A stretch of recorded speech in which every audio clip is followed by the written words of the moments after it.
Now it's time for our featured review. And for that, there was a lot of stuff that came out this week. Like we already talked about It Ends With Us. We talked about The Last Front. None of us saw Borderlands, which, I mean, when the early reviews came in with a 0% on Rotten Tomatoes, that's not a good sign. I'm sure one of us will see it at some point. But the one we decided to go with is the latest from Neon. I was surprised it wasn't A24. It felt like A24, but it's Neon. It's called Cuckoo. And let's get Cuckoo. Zach, you're going to go first on this one. Tell us all about Cuckoo and what you thought. Okay, Cuckoo is the newest film by Tilman Singer, and I believe this is his second feature film. His first feature film is called Lose, which I've not seen. I believe it's on the Shudder app, but I remember when the era which it came out, it kind of was sort of like word of mouth type movie. And probably more known for its strong visuals and just sort of its, maybe more so than a thorough plot. But again, I haven't seen it. This is his second movie, and it stars Hunter Schafer as Gretchen, who, as the movie opens, has just had a tragedy in her life. Her mother has died, and so she's now with her father, stepmother, and stepsister as they travel to the Alps. And she's a pretty bored teenager. Her father really doesn't seem to like her very much. He's always kind of getting on her case about shit. And she gets a job working at the local inn. And strange shit starts happening. For example, there's a woman who comes in the middle of the night, kind of like screaming, and then Hunter Schafer like reports it. But then these other weird things start happening. She starts seeing this very ominous woman in glasses, and then weird shit starts happening with like the time-space continuum.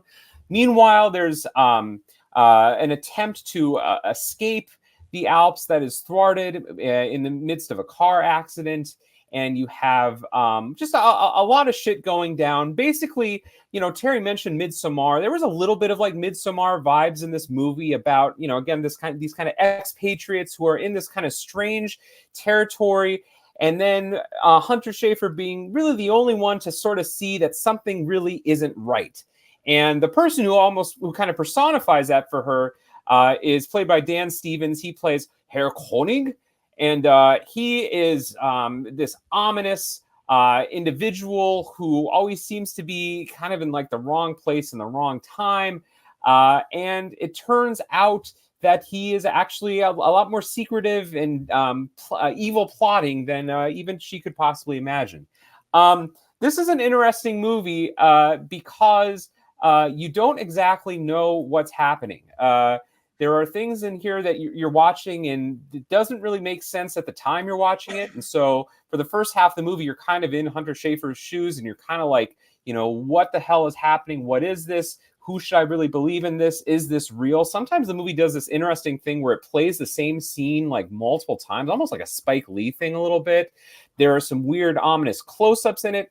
And then you get a lot of like heavy metaphors about cuckoos. And of course, the title of the film is kind of explained later on in the movie, but there's a lot of like bird imagery. There's a lot of sort of like talk about what birds maybe represent in the characters' sort of personalities.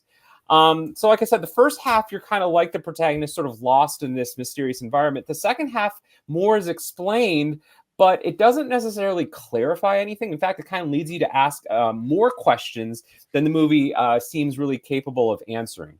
I wanted to like this movie. I think the Hunter Schafer is a really cool actor. I really liked the situation, the setup. I like how she gradually gets like beaten up more and more in this movie. She's obviously like playing a last girl type. There's a few odes in this movie, I would say, to like Dario Argento a little bit. I was actually reminded of a few recent movies that we watched. I was reminded of that Cronenberg Jr. movie, Infinity Pool, and just the kind of strangeness of the environment. I was reminded of A Cure for Wellness. So maybe Mia Goth should have just been in this movie, I guess, is the bottom line. I also unfortunately thought about that really bad Robert Rodriguez movie, which also did some weird shit with time-space continuum stuff that was never fully fleshed out. If you're going to go into this movie expecting a tight, economic plot. This is the wrong movie to go into. Last week we kind of talked about how M. Night Shyamalan, Todd's favorite director, is big on big picture thinking, not necessarily details. And based on what I've seen of Tilman Singer's filmography, I would sort of say the same. I think this is a guy who really likes the ideas, the execution, and the connections between the different aspects of the plot don't always add up in a very satisfying way, but it's not entirely unwatchable. It's a very loud movie. It's a pretty, not necessarily graphically violent movie, but there's a lot of like over the top shit in this movie. This is not really a subtle movie in a lot of ways. And the movie ends in a shootout, which I thought was pretty lame. I thought the direction of the story, which again kind of suggested this really sort of macabre and sinister grand plot, kind of deserves something better than sort of a standard shoot 'em up finale. So I'm at like a high 2 stars for this movie. I would almost want to see it again because, again, kind of being lost in the first half of the movie, I wonder if things would be a little bit clearer, maybe clear foreshadowing upon a second viewing. But I can't say that I would be totally invested enough to watch it again. I'm curious to see what you guys think of it. If you were able to understand the movie perhaps better than I did, I could understand maybe liking the movie more. But as it is, I like the movie more for the performances and for the set pieces more than just the story, unfortunately. So, like I said, high 2 stars for me. All right, Todd, where are you at? Yeah, I thought the movie was like pretty boring. Like, I don't think the movie has the visual flair or ability to really make you believe anything that's going on. And the story was like a Jordan Peele idea that was like butchered and then stretched out to way longer than it needed to be. And I just think the movie's bad. I mean, it's not like a bad movie that knows it's bad and it's like okay with that, like a Shyamalan movie. This is like bad, but it thinks it's deep and it thinks it's being clever and artistic with all the weird things that the director's doing. And it feels like it was made for Shudder, maybe made for Hulu at best, or like maybe direct to Ryan Murphy. And I don't think Hunter Schafer is a good actor. Like I know she fits in Euphoria. I would argue it's impossible to give a bad performance on that show, but I don't think she's good in this, and I don't think she was good in Kinds of Kindness. But my favorite part was Yorgi from Triple X, Anarchy 99. He like I saw him right away. I was like, yes, that's where I'd seen him before. And Dan Stevens is awful in this too. I just don't understand what was going on in the movie. It's like a funky idea, and they have fun playing with the premise, but it doesn't go deep enough to make you understand anything or care. And I'm also kind of done with like the child being a vessel for some sort of superpower or whatever version of that is in this movie. I just think it's kind of a drag to watch. And it was weird. Like there were people that walked in like 30 minutes late to the movie. It was at least 30 minutes late, and they sat like right next to me. I was like, this is like legitimately an hour after the posted showtime. Like, what the hell is the point of me walking in? I guess, but I honestly don't think they missed very much. I kind of hated this. It's a 1.5 star movie. Yeah, I'm right there with you guys. I have it at 2 stars. It could easily be 1.5. Actually, I think I'm gonna do it. It's a 1.5 star movie.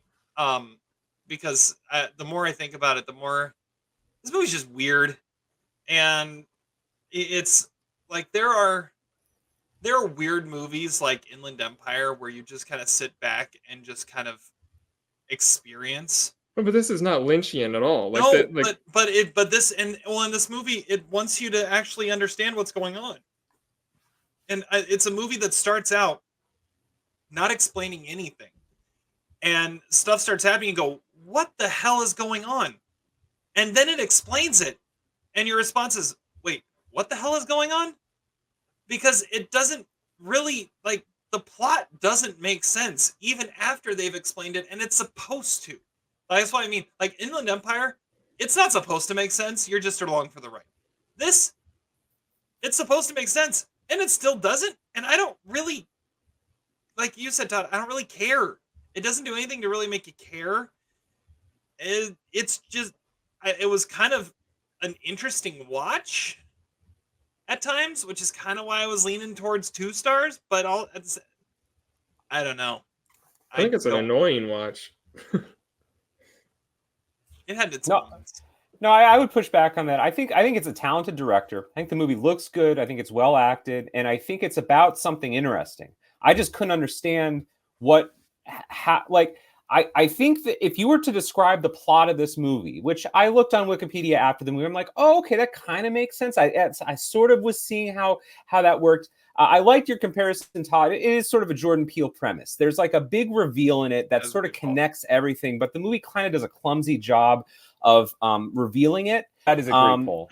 But it's not. It's an interesting premise. I think it's a little too interesting to be a 1.5-star movie, and I think there's talent in the movie. That being said, it was a chore to watch at times. I wanted it to be better. In a weird way, I was pulling for it. I think Hunter Schafer is a really good actor. I think she doesn't have a whole lot to do in this movie because she's kind of she has to look terrified a lot of times. She has to be beat up a lot of time.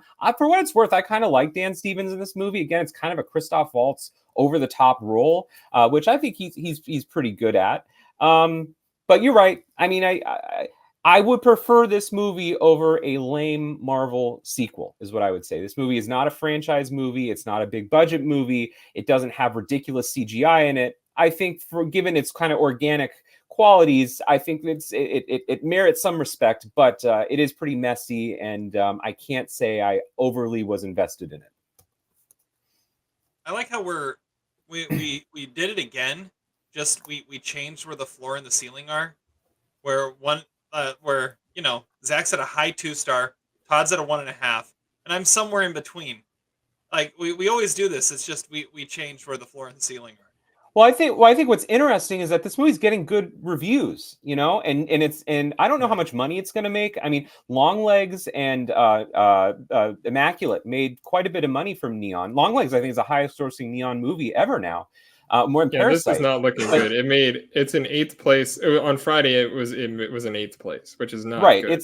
It's not a movie that's going to catch on, but I think what's kind of interesting about it. Okay, so Terry, you said your prediction was, what's her Christy Hall is going to be an Oscar nominee. I think this guy's going to be an interesting filmmaker. Okay, Tilman Singer. I predict he will do something interesting in the next 5 years, and we will look back and oh yeah, that guy made Cuckoo. Cuckoo wasn't really good, but it had something to it, and I think this guy's talented. I predict 5 years from now he's going to do something good. I think he's interesting.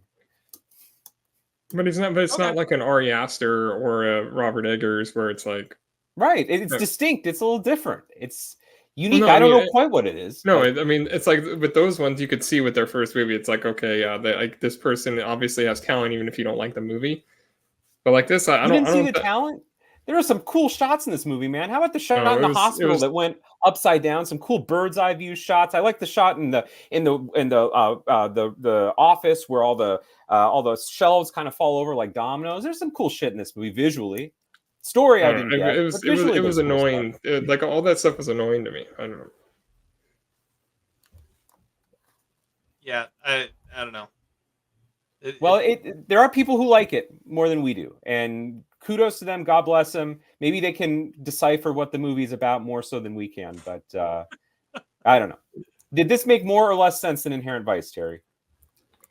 Oh, less sense than yeah. Inherent Vice at least had a plot grounded in reality. It was just tripped out by stoners. This was out of control. I kept hoping for a really cool resolution that would have explained everything. Spoiler alert, there really isn't. But I thought, wow, if this movie could explain everything that I'm seeing that makes absolutely no sense, like I would really respect that. Like that would be awesome. The movie doesn't quite get it, but it's still, I think, a noble effort. The when weird it's like the little end of Fight Club type of thing, where it's like you see everything again in another scene, like, oh wow, now I get that scene. Yeah, the weird little take on a Mexican standoff at the end, that was kind of cool. That might have been my favorite part of the movie. But yeah. You know what? I'm sticking at 2 stars. I changed my mind. I'll stick at 2 stars.